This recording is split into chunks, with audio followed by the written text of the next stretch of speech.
Gilasar mo yung aga? Ay, gilasar may love letter pa para sa imo.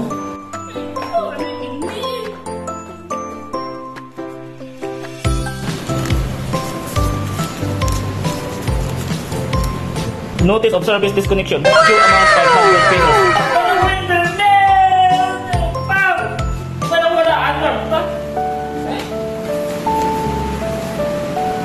Piso na akong kwarta? Piso na lang bilhin sa kwarta. Di na stage ka sa kalitutan na!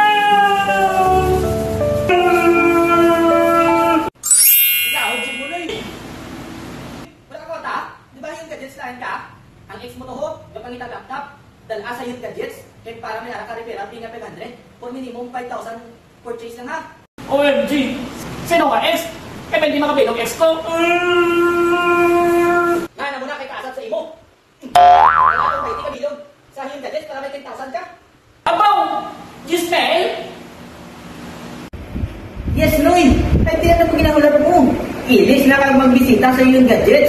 Naka-laptop ka na, makakwarta ka pa. Please like and follow our page.